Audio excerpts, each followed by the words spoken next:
I love riding the Peloton. And the biggest reason why is because I don't have to go anywhere to do it.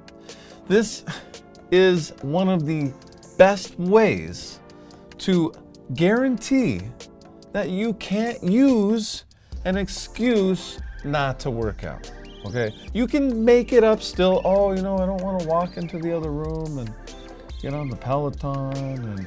But you can't say, I don't want to drive anywhere. The weather's bad.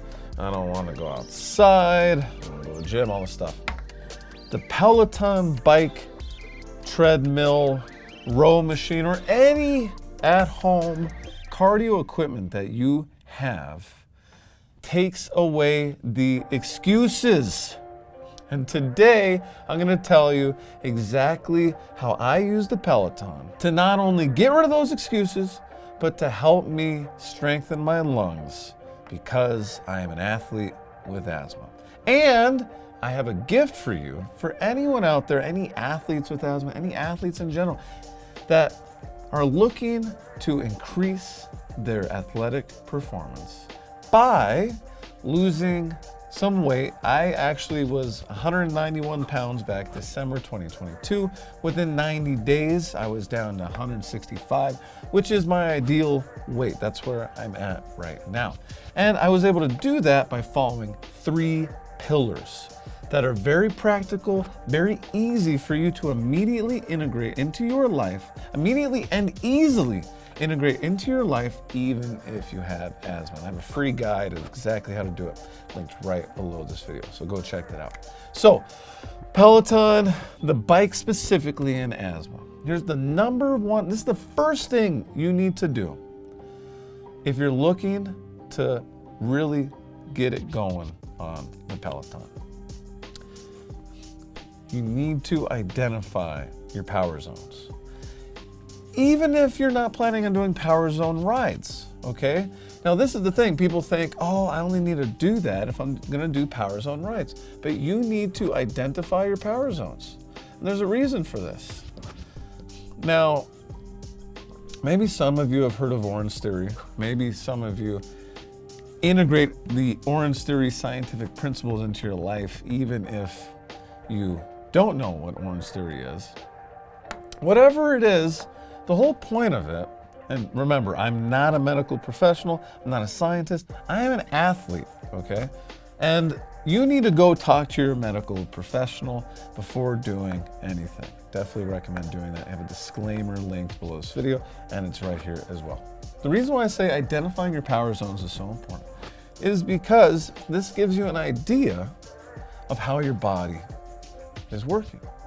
And if you have asthma, most likely your power zones are going to be a little lower than if someone does the same test and doesn't have asthma.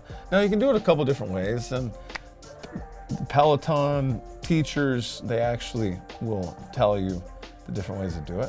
One is you can just do it based on feel. The other one, and this is what I really recommend you doing, is you do the FTP warm-up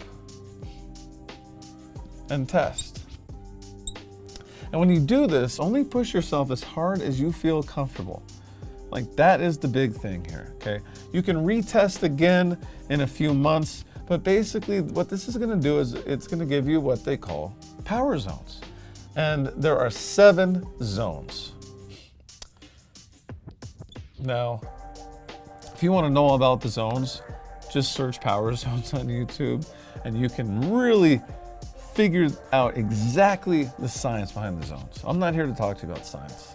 The basics are, zone 1 is your everyday, all day, just taking a leisurely stroll in the park. Just walking, around your house. That's zone 1, okay? Zone 2 is gonna be a little elevated, but you could still hold this pace all day. Zone 3, you're gonna hold this pace for about a couple hours. Zone 4 is the all-out exertion that you can do for up to an hour. And after that, you just won't be able to do anymore. This is called threshold, okay? It's very important to know what this zone is, because if you have asthma, this is where you're gonna start feeling your asthma affect you. At least this is when I start feeling my asthma affect me. Then there's 5, 6, and 7. 7 really you can only do for like a minute, and so forth. It's all out sprints. So really, to be safe, you probably want to start in the 1 to 2 zones when you're getting into this. And that really gets us to the second point here, which is the type of rides. Type of rides. Now, there's a bunch of different types. Obviously, we got power zone, which literally the instructors are going to take you through the different zones. But we also have intervals, which are my favorite, specifically Tabata. But Tabata is pretty advanced when it comes to intervals. Basically means that you're going to be pushing for double the amount of time you're going to be resting. Or intervals in general could be, push equal amount of time, push half the amount of time that you're resting, etc. You got hill rides where you're basically increasing resistance. And then you have recovery. Where I recommend you starting is with the recovery rides. Start here, okay? The last one you should be doing is Tabata. But you can work your way up there, and that's why when you know your zones, in the recovery rides, you're gonna literally be in zone 1 and zone 2. Probably a lot of zone 1, okay? So your heart rate's gonna be pretty low. The power zones also could be looked at as like heart rate zones, stuff like that. You're not gonna necessarily be able to figure out your heart rate zones on the Peloton though, but the FTP test will literally give you a readout of your zones, which is cool. And then when you do any ride, it'll tell you exactly what zone you're in. That's why I like it so much. So types of rides, recovery rides, hills, intervals, power zones. If you're gonna really get into the Peloton bike and you have asthma, definitely do a mixture of these and start with shorter rides. Start with the 10-minute rides, the 20-minute rides, and you can work your way up from there. But remember, just take it at your own pace. No need to be number 1 on the leaderboard, even though I try and get to number 1 every single ride. You can look me up on the Peloton. Number 3, we got the cool down and stretch. One thing I love about how Peloton built things is they have all these different segments that you can put together. So you can do a recovery ride, you can do a hill ride, do 5-minute, 10-minute, whatever, right?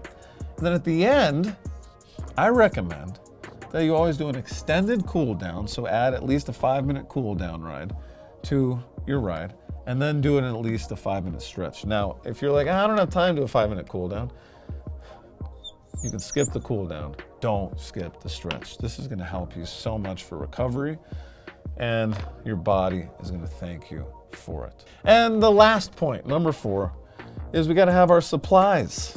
Okay, we're indoors this time, so supplies is a little lower. If you wanna learn about how I approach mountain biking with asthma, got a video linked right there. But basically supplies are, you're gonna want your inhaler, some water, and then depending on, if you're doing like a 75-minute power zone ride, you should probably have some gels with you as well. But if you're doing these shorter rides, your kitchen's probably nearby, so you can have some snacks if you want. This is how I go about it. I love the Peloton. At this point in my life, I jump on it when I am starting to come up with all the excuses of not to move, okay? And then I'm like, oh, I should probably just jump on the Peloton. Even if I'm literally just jumping on it, doing a recovery ride, staying in zone 1 and watching TV. If you want to learn more about that, movement is the first pillar that I talk about in my free guide below about how I was able to lose 2 pounds a week over 3 months and ultimately get down to my perfect weight, keep my weight off, and really increase my athletic performance, even though I have asthma. Thank you for the likes and subscribes.